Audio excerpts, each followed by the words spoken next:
السلام علیکم ورحمۃ اللہ وبرکاتہ، نحمده ونصلی علی رسولہ الکریم، اما بعد فاعوذ باللہ من الشیطان الرجیم، بسم اللہ الرحمن الرحیم، رب اشرح لی صدری ویسر لی امری واحلل عقدۃ من لسانی یفقہوا قولی۔ انما المؤمنون الذين اذا ذكر الله وجلت قلوبهم واذا تليت عليهم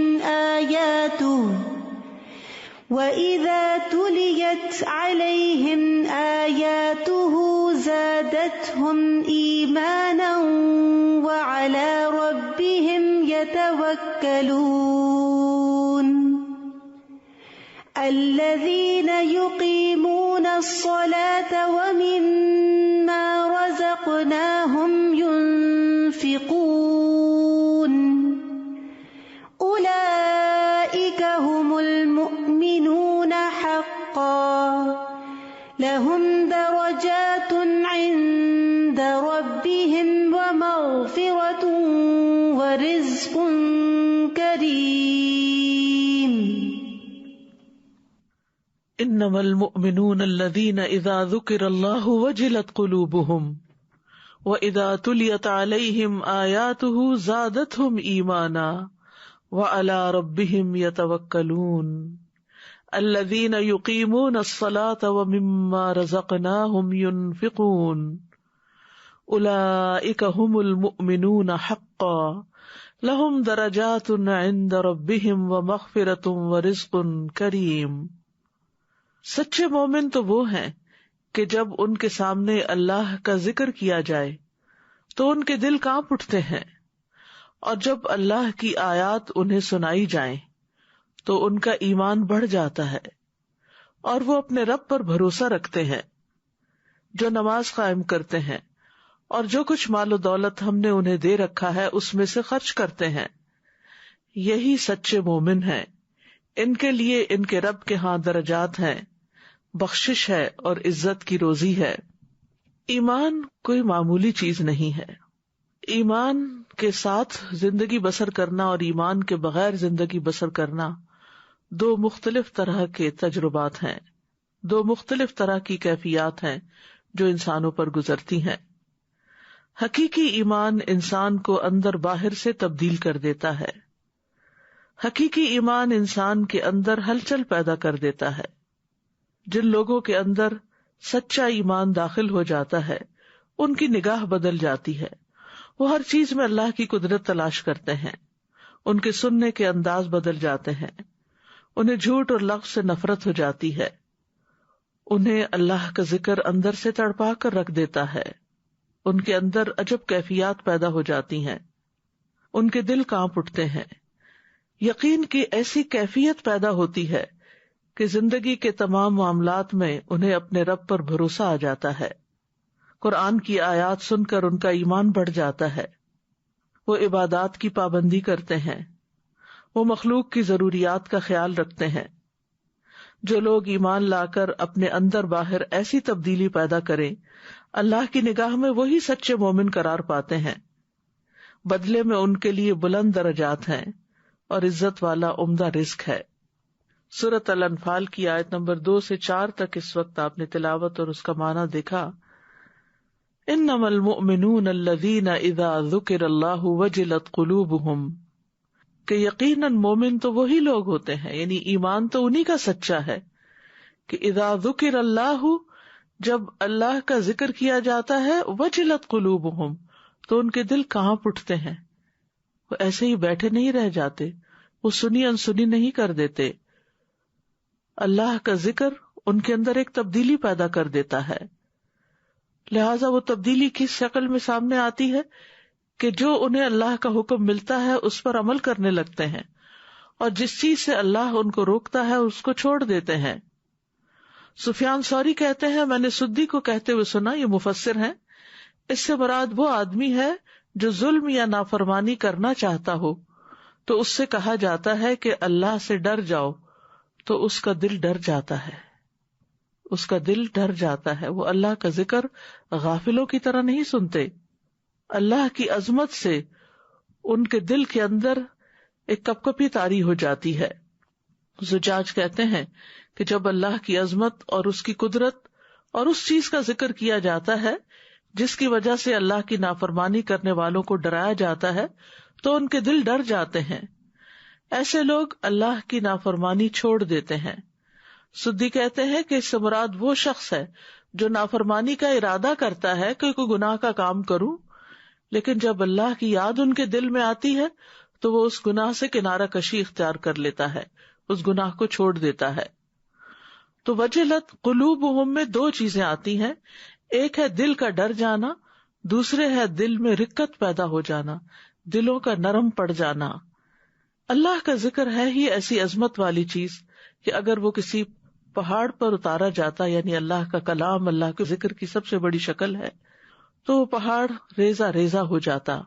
سورۃ الحشر میں اللہ تعالیٰ فرماتے ہیں لو انزلنا هذا القرآن على جبل لرأيته خاشعا متصدعا من خشية الله وتلك الامثال نضربها للناس لعلهم يتفكرون. اگر ہم اس قرآن کو کسی پہاڑ پر اتارتے تو یقیناً تم دیکھتے کہ وہ اللہ کے ذکر سے پست ہونے والا، ٹکڑے ٹکڑے ہو جانے والا ہے. اور یہ مثالیں ہم ان لوگوں کے لیے بیان کرتے ہیں کہ وہ غور و فکر کرے.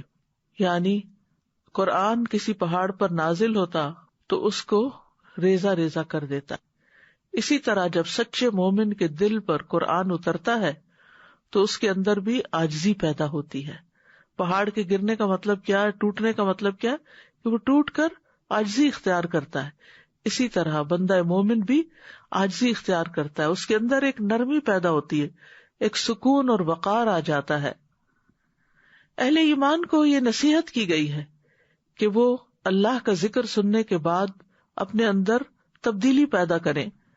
الم یأن للذین آمنوا ان تخشع قلوبهم لذکر اللہ وما نزل من الحق ولا يكونوا كالذين اوتوا الكتاب من قبل فطال عليهم الامد فقست قلوبهم وكثير منهم فاسقون. جو لوگ ایمان لائے ہیں کیا ان کے لیے ایسا وقت نہیں آیا کہ اللہ کے ذکر سے اور جو حق نازل ہوا ہے اس سے ان کے دل جھک جائیں؟ یعنی اگر پہاڑ جھک سکتا ہے تو ایمان والوں کے دل کیوں نہیں جھکتے؟ اور ان لوگوں کی طرح نہ ہو جائیں جنہیں اس سے پہلے کتاب دی گئی تھی، پھر ان پر ایک طویل مدت گزری تو ان کے دل سخت ہو گئے اور ان میں سے اکثر فاسق ہیں. اہل کتاب کے ساتھ یہ ہوا تھا کہ عرصہ دراز تک کتاب کے ساتھ تعلق رکھنے کے بعد جب اس سے نصیحت دینا چھوڑ دی تو ان کے دل سخت ہو گئے. آج ہم مسلمانوں میں بھی دیکھتے ہیں کہ بہت سے لوگ قرآن حفظ کر لیتے ہیں لیکن دل کے بہت سخت ہوتے ہیں، دن رات قرآن پڑھا رہے ہوتے ہیں لیکن دلوں کے اندر کوئی نرمی نہیں ہوتی، اللہ کی خشیت نہیں ہوتی. ہم سے مطلوب کیا ہے کہ قرآن سنتے وقت ہمارے دل میں اللہ کا ڈر پیدا ہو. اللہ کے نیک بندوں کی صفت سورۃ مریم میں کچھ یوں بیان ہوئی ہے کہ اذا تتلی علیہم آیات الرحمن خروا سجدا وبکیا، کہ جب ان پر رحمان کی آیات پڑھی جاتی تھی تو وہ سجدہ کرتے اور روتے ہوئے گر جاتے تھے. ہمیں اپنے آپ کا جائزہ لینا چاہیے کہ کیا قرآن سنتے وقت ہمارے اندر بھی یہ کیفیت پیدا ہوئی. سوچے اپنی پچھلی زندگی کے بارے میں کہ آج تک کتنی آیات نے آپ کو رلا دیا اور کتنی آیات نے آپ کو سجدے میں گرا دیا اور واقعی آپ کے دل کے اندر خشوع و خضوع پیدا ہوا. یہ کتاب عام کتابوں کی طرح نہیں ہے، یہ کوئی درسی یا کوئی ٹیکسٹ بک نہیں ہے کہ جس کو پڑھ کر صرف ایک امتحان دے دیا جائے اور اس کے بعد کتاب بند کر کے رکھ دی جائے. یہ تو محمد صلی اللہ علیہ وسلم کے دل پر اترا ہے اور اسے دل پر ہی لینے کی ضرورت ہے، اور اس کو سن کر ہمارے اندر ایک رقت طاری ہو جانی چاہیے.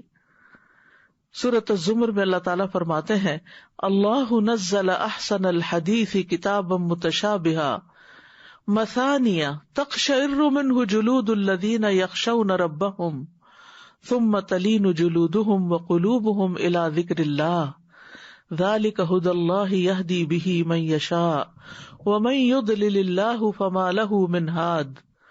اللہ نے سب سے اچھی بات نازل فرمائی، ایسی کتاب جو آپس میں ملتی جلتی ہے، ایسی کتاب جو بار بار دہرائی جانے والی ہے، یعنی اس کی آیات بار بار دہرائی جاتی ہیں.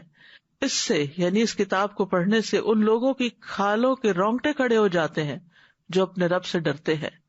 ہم سب کو بھی ان آیات کی روشنی میں اپنا جائزہ لینا ہے کہ ہماری کیفیت کیا ہوتی ہے. پھر ان کی کھالیں اور ان کے دل اللہ کے ذکر کی طرف نرم ہو جاتے ہیں، یعنی ان کے اندر نرمی پیدا ہو جاتی ہے.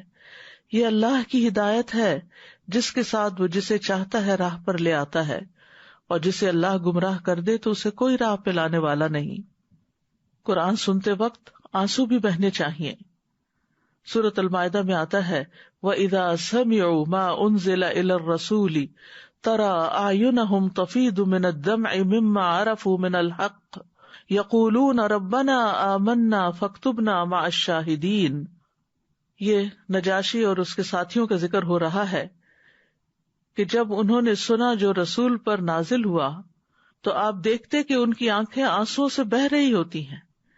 یعنی انہوں نے قرآن سنا، جب جعفر بن ابی طالب نے ان کے سامنے سورۃ مریم پڑھی تو ان کے آنسو بہنے لگے، اس وجہ سے کہ انہوں نے حق کو پہچان لیا.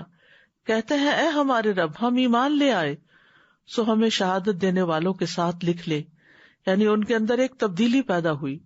تو قرآن پڑھ کر جس شخص کے اندر تبدیلی پیدا نہیں ہوتی، جس کے اخلاق نہیں بدلتے، جس کے معاملات درست نہیں ہوتے، تو پھر اس کے لیے قرآن پڑھا اور نہ پڑھا برابر ہو جاتا ہے. وہ پھر اس کو ایک عام کتاب کی طرح لیتا ہے جس کا اس کے دل پر کوئی اثر نہیں ہوتا. تو ہم میں سے ہر شخص کو اپنے ایمان کا جائزہ لینا چاہیے کہ ہم کہاں پر ہیں اور قرآن ہماری زندگی میں کتنی تبدیلی لاتا ہے. خود نبی صلی اللہ علیہ وسلم کی کیفیت کیا ہو جاتی تھی جب وہ کسی سے قرآن سنتے تھے. اس بارے میں عبداللہ بن مسعود کہتے ہیں کہ رسول اللہ صلی اللہ علیہ وسلم نے فرمایا مجھے قرآن پڑھ کر سناؤ. میں نے کہا میں آپ کو پڑھ کر سناؤں جبکہ وہ آپ ہی پر نازل ہوا ہے.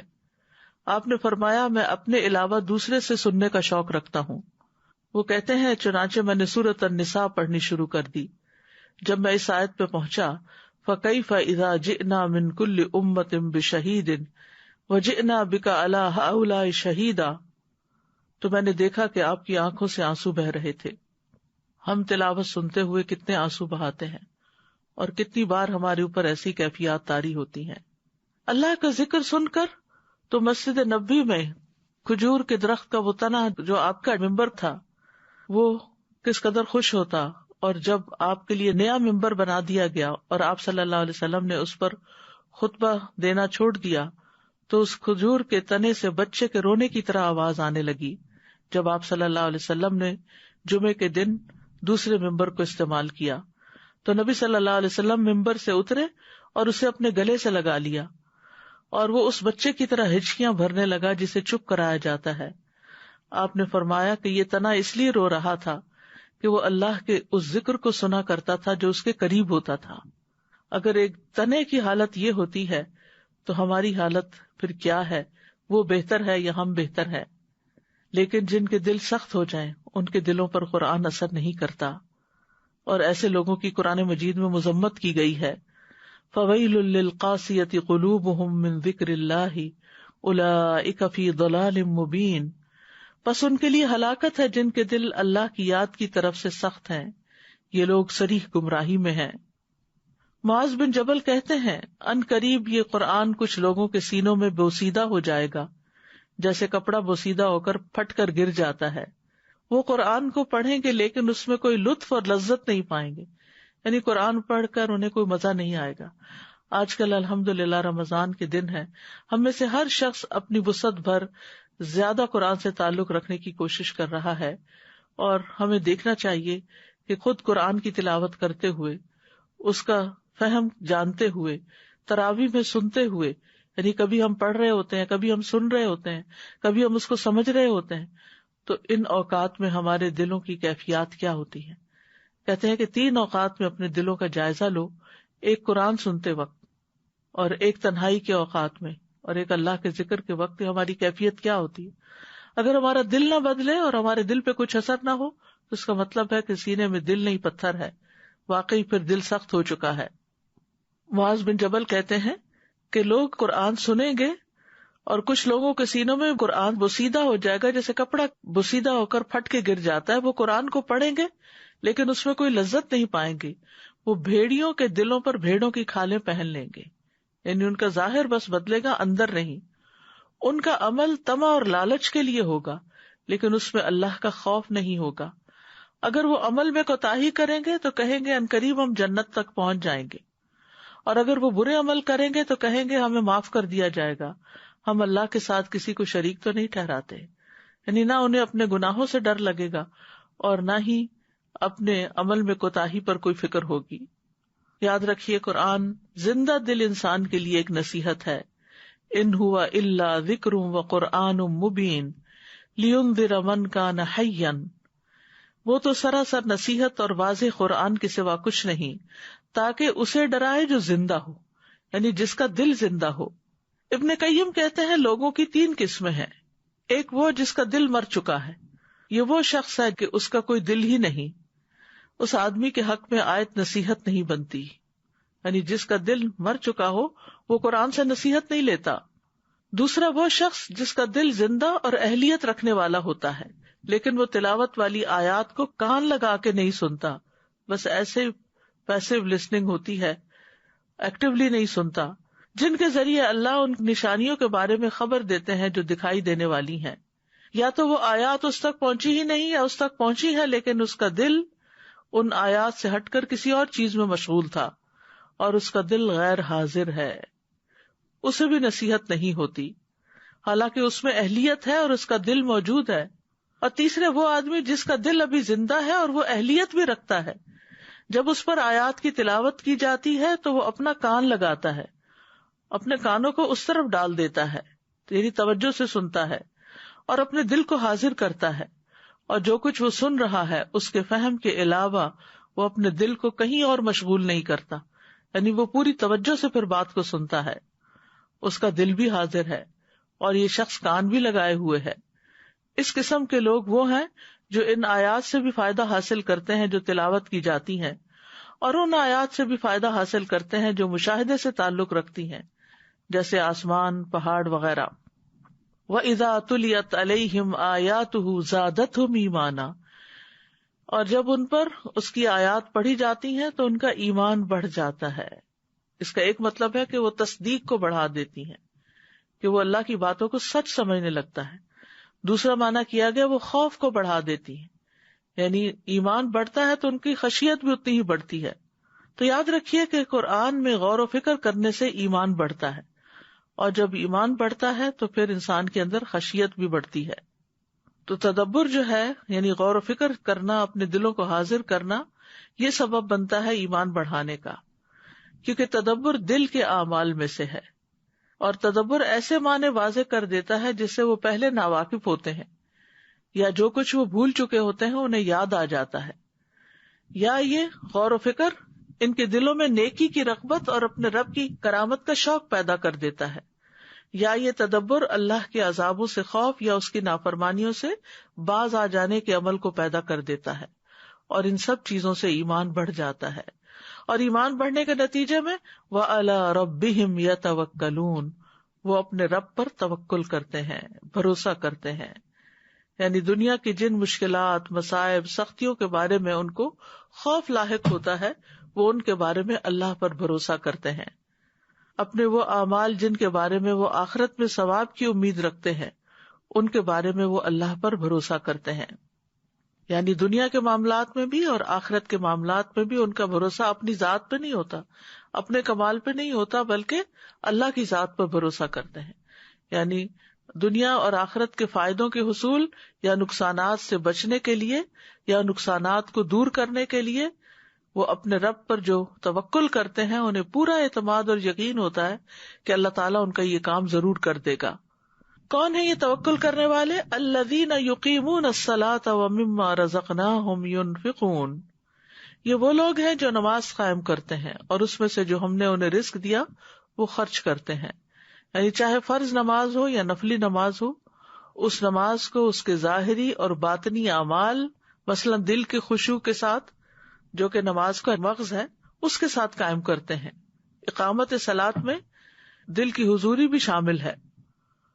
اور وَمِمَّا رَزَقْنَاهُمْ يُنْفِقُونَ، یعنی وہ نفقات واجبہ مثلا زکوٰۃ، کفارہ، بیوی بچوں، اقارب اور غلاموں پر خرچ کرتے ہیں، اور نفقات مستحبہ میں مثلاً بھلائی کے تمام راستوں میں صدقہ کرتے ہیں. اور یہ دونوں صیغے جو ہیں یہاں پر یقیمون اور ینفقون کا لفظ آیا ہے جو مضارع کے صیغے ہیں.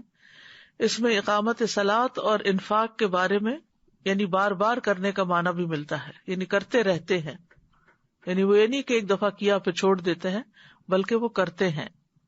اولئک ھم المؤمنون حقا، یہی لوگ سچے مومن ہیں، پکے مومن ہیں، یعنی جن کے دلوں میں کوئی شک نہیں، ان کے اندر منافقوں والا ایمان نہیں بلکہ یقینی ایمان ہے. لہم درجات عند ربہم ومغفرۃ ورزق کریم، ان کے لیے ان کے رب کے پاس بلند منزلیں ہیں، اور ہر ایک کی منزل الگ ہے کیونکہ ہر ایک کے ایمان کا درجہ اور نمازوں کا اور صدقہ خیرات کا فرق ہے.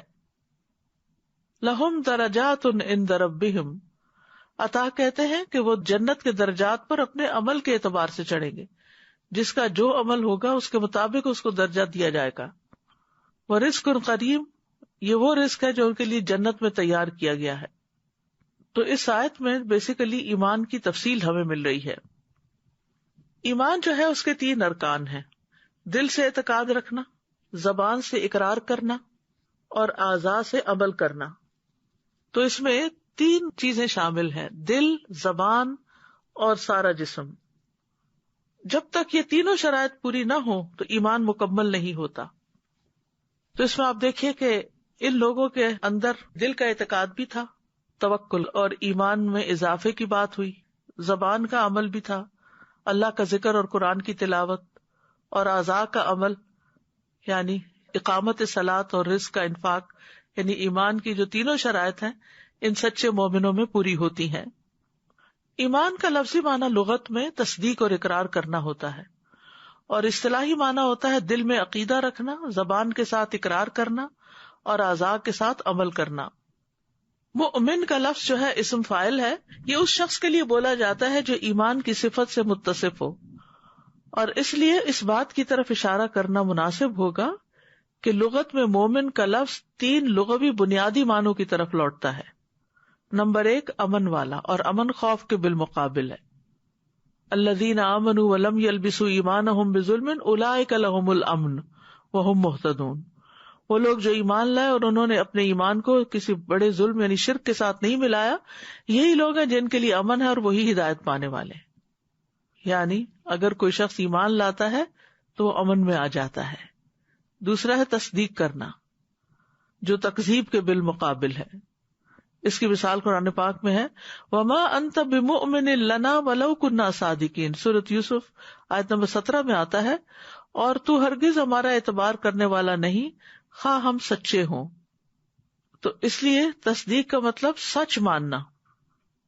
اور تیسرے ہے امین، امانت دار ہونا خیانت کار ہونے کے برعکس ہے، اور اس میں انسان اللہ سبحانہ تعالیٰ کے ساتھ خیانت نہیں برتتا بلکہ جو اسے حکم ملتا ہے وہ بجا لاتا ہے. پھر اسی طرح ایمان کے ساتھ ساتھ اسلام کا لفظ بھی استعمال کیا جاتا ہے. حدیث جبریل سے ہمیں پتہ چلتا ہے کہ اسلام عبادات کے ساتھ مکمل ہوتا ہے، اور ایمان جو ہے اس کے ارکان مختلف ہیں، یعنی اللہ پر ایمان، رسولوں پر ایمان، کتابوں پر، فرشتوں پر وغیرہ وغیرہ. پھر اسی طرح یہ کہ انسان اسلام میں داخل ہوتا ہے تو پھر جب وہ اس پر عمل کرتا ہے تو ترقی کرتے کرتے ایمان کے مرتبے تک اور اعلیٰ مرتبے تک پہنچتا ہے، جس کے لیے یہ وعدہ کیا گیا کہ لہم درجات، یعنی جیسا جیسا اس کا عمل ہوگا ویسے ویسے اس کے درجات ہوں گے. جس درجے کا ایمان ہوگا اس درجے کا جنت میں درجہ دیا جائے گا. یہ بھی یاد رکھیے کہ ایمان گھٹتا اور بڑھتا رہتا ہے، کیونکہ یہاں پر آتا ہے زادتہم ایمانا، آیات کی تلاوت ان کا ایمان بڑھا دیتی ہے، یعنی پہلے سے زیادہ ان کا ایمان ہو جاتا ہے. سورۃ توبہ میں آتا ہے وَإِذَا مَا أُنزِلَتْ سُورَةٌ فَمِنْهُمْ مَن يَقُولُ أَيُّهُمْ زَادَتْهُ هَٰذِهِ إِيمَانًا، اور جب بھی کوئی سورت نازل کی جاتی ہے تو ان میں سے کچھ لوگ ایسے ہیں جو کہتے ہیں کہ اس نے تم میں سے کس کو ایمان میں زیادہ کیا ہے. یہ منافقین کہا کرتے تھے، یعنی وہ بھی جانتے تھے کہ ایمان جو ہے وہ بڑھتا ہے. پھر اسی طرح علماء کا بھی اس پر اجماع ہے. امام بخاری کہتے ہیں کہ میں مختلف شہروں میں 1000 سے زیادہ علماء سے ملا. میں نے ان میں سے کسی ایک کو اس مسئلے میں اختلاف کرتے ہوئے نہیں پایا کہ ایمان قول اور عمل دونوں کا نام ہے، اور اس میں اضافہ بھی ہوتا ہے اور کمی بھی ہوتی ہے. اضافہ کس چیز سے ہوتا ہے؟ اللہ کی اطاعت سے ایمان بڑھتا ہے اور گناہوں سے گھٹتا ہے. ابن تیمیہ کہتے ہیں اہل سنہ کے اصولوں میں سے ہے کہ دین اور ایمان قول اور عمل کا نام ہے. دین اور ایمان قول اور عمل ہے، یعنی صرف قول نہیں ہے. قول میں دل اور زبان سے اقرار ہے، اور عمل میں دل، زبان اور جوارح بھی شامل ہے. اور پھر ایمان کی کئی شاخیں ہیں، اور ان میں سب سے افضل جو ہے قول لا الہ الا اللہ ہے، اور سب سے ادنا درجہ ایمان کا راستے سے تکلیف دہ چیز ہٹانا ہے، اور حیا بھی ایمان کی ایک شاخ ہے. پھر اسی طرح ایمان کے مختلف درجات کے مطابق انسان کے اعمال ہوتے ہیں، اور جس کا ایمان مضبوط ہوتا ہے اس کے عمل بھی بہتر ہوتے ہیں. رسول اللہ صلی اللہ علیہ وسلم نے فرمایا طاقتور مومن کمزور مومن سے بہتر ہے. یعنی اس میں جسمانی طاقت کی بات نہیں ہو رہی، وہ بھی شامل ہو سکتی لیٹر آن، لیکن ایمان کی طاقت کی طرف اشارہ ہے. اور اللہ کو زیادہ محبوب ہے، اور ہر ایک میں خیر موجود ہے. اسی طرح ایمان کی تجدید نہ کی جاتی رہے تو دل پر سیاہ نقطہ آ جاتا ہے، اور پھر وہ سارا دل سیاہ ہو جاتا ہے، اور انسان کے لیے زندگی میں کوئی رونق نہیں رہتی. تو اس لیے بہت ضروری ہے کہ انسان اپنے ایمان کو قوی کرنے کی کوشش کرتا رہے. پھر اسی طرح یہ ہے کہ صحابہ ایمان کی کمی کا خوف رکھتے تھے اپنے اندر، کہ کہیں ہمارے کسی عمل سے ہمارا ایمان کم نہ ہو جائے. ابن ابی ملیکہ کہتے ہیں کہ میں نبی صلی اللہ علیہ وسلم کے 30 صحابہ سے ملا. ان میں سے ہر ایک کو اپنے اوپر نفاق کا ڈر لگا ہوا تھا کہ کہیں میں منافق تو نہیں ہو گیا. ان میں سے کوئی یوں نہیں کہتا تھا کہ میرا ایمان جبرائیل اور میکائیل کے ایمان جیسا ہے. تو صحابہ جو تھے اس فکر میں کہ کوئی ہم سے دکھاوا نہ ہو گیا ہو، کوئی ریاکاری نہ ہو گئی ہو، یا یہ کہ ہم اپنے بیوی بچوں کے اندر مصروف ہو کر اللہ کو کم یاد کرتے ہیں، تو کہیں ہم بھی منافقین کی صف میں شامل تو نہیں ہو گئے. اور اس کے بارے میں حضرت حنظلہ والا واقعہ آپ سب جانتے ہیں کہ انہوں نے کہا کہ حنظلہ منافق ہو گیا. تو رسول اللہ صلی اللہ علیہ وسلم نے فرمایا کیا وجہ ہے؟ میں نے عرض کیا اللہ کے رسول ہم آپ کی خدمت میں ہوتے ہیں تو آپ ہمیں جنت اور دوزخ کی یاد دلاتے ہیں، یہاں تک کہ وہ آنکھوں دیکھے ہو جاتے ہیں. یعنی یوں لگتا ہے جیسے جنت بھی دیکھ رہے ہیں اور جہنم بھی دیکھ رہے ہیں. جب ہم آپ کے پاس سے چلے جاتے ہیں تو ہم اپنی بیویوں اور اولاد اور زمین کے معاملات میں مشغول ہو جانے کی وجہ سے بہت ساری چیزوں کو بھول جاتے ہیں. تو رسول اللہ صلی اللہ علیہ وسلم نے فرمایا اس ذات کی قسم جس کے ہاتھ میں میری جان ہے، اگر تم اسی کیفیت پر ہمیشہ رہو جس حالت میں میرے پاس آتے ہو تو فرشتے تمہارے بستروں پر تم سے مصافحہ کرتے اور تمہارے راستوں میں بھی. لیکن اے حنظلہ وقت وقت کی بات ہے. یعنی obviously قرآن پڑھنے پڑھانے والی مجلس میں ایمان زیادہ ہوتا ہے، بڑھتا ہے.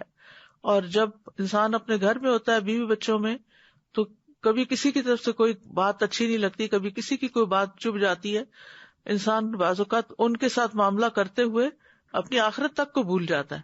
تو ایسے میں پھر اس کا ایمان کمزور پڑ جاتا ہے. تو اس کے لیے بھی یہی ایڈوائس ہے کہ بار بار پھر اپنے ایمان کو بڑھاتا رہے. یاد رکھیے ایمان سب سے افضل عمل ہے. مومن اور غیر مومن برابر نہیں ہو سکتے. سورۃ السجدہ میں آتا ہے افمن کان مؤمنا کمن کان فاسقا لا یستوون. تو کیا وہ شخص جو مومن ہو وہ اس کی طرح ہے جو نافرمان ہو؟ یہ دونوں برابر نہیں ہو سکتے. یعنی ایمان لانے والا اور نہ لانے والا ایک جیسے نہیں ہوتے. نہ ان کی زندگی ایک جیسی ہوتی ہے، نہ موت ایک جیسی ہوتی ہے، اور نہ موت کے بعد کے مراحل ایک جیسے ہوتے ہیں. ایمان والوں کو اللہ تعالیٰ سیدھے رستے کی رہنمائی کرتا رہتا ہے. وَإِنَّ اللَّهَ لَهَادِ الَّذِينَ آمَنُوا إِلَىٰ صِرَاطٍ مُسْتَقِيمٍ.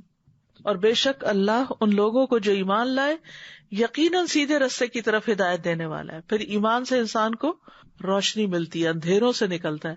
اللہ ولی الذین آمنوا یخرجہم من الظلمات الی النور.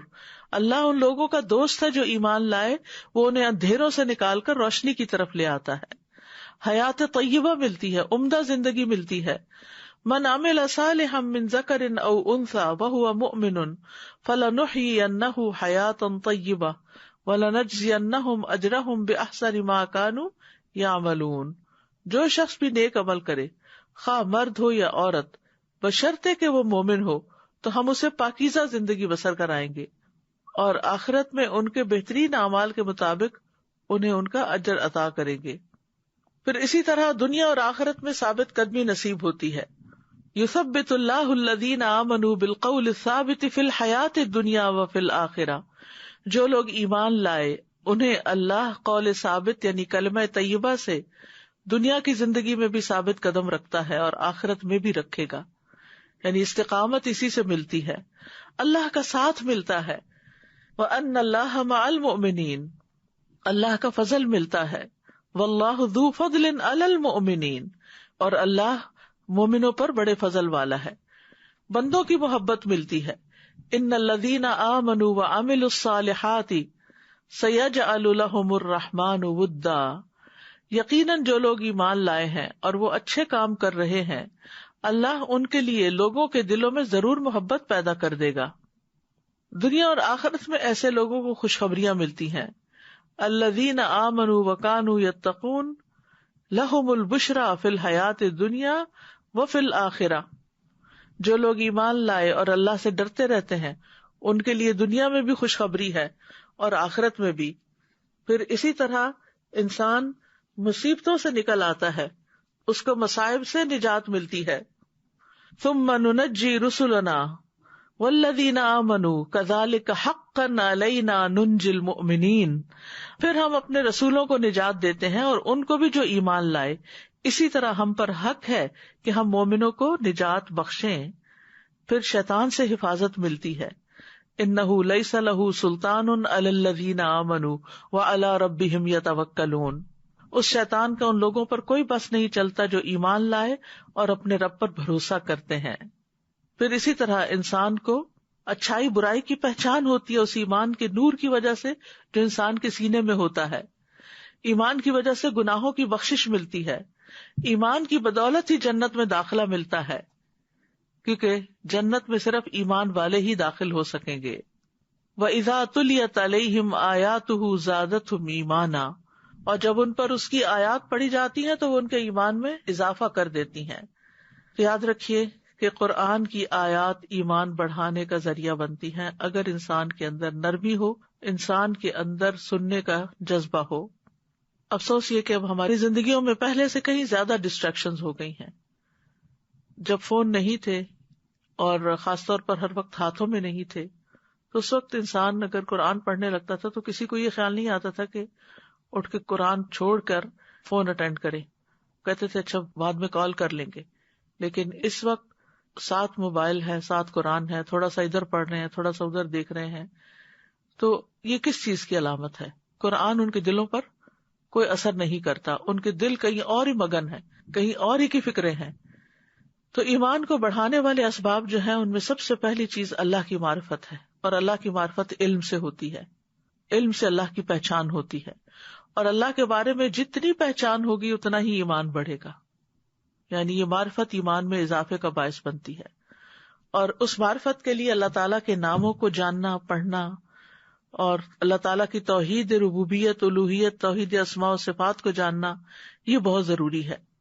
امام ابن تیمیہ کہتے ہیں جو اللہ کے ناموں کو معلوم کر کے ان کے معنی کو سمجھ کر ان پر ایمان لائے تو اس کا ایمان اس آدمی کی نسبت زیادہ کامل ہوگا جو ان ناموں کو نہیں پہچانتا۔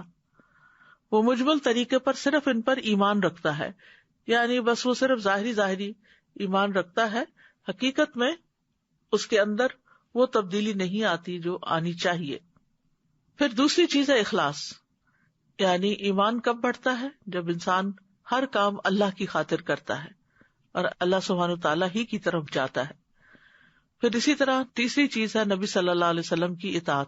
قرآن مجید میں اللہ تعالیٰ فرماتے ہیں قُلْ إِن كُنتُمْ تُحِبُّونَ اللَّهَ فَاتَّبِعُونِي يُحْبِبْكُمُ اللَّهُ، آپ کہہ دیجئے کہ اگر تم اللہ سے محبت رکھتے ہو تو میری پیروی کرو، اللہ تم سے محبت کرنے لگے گا۔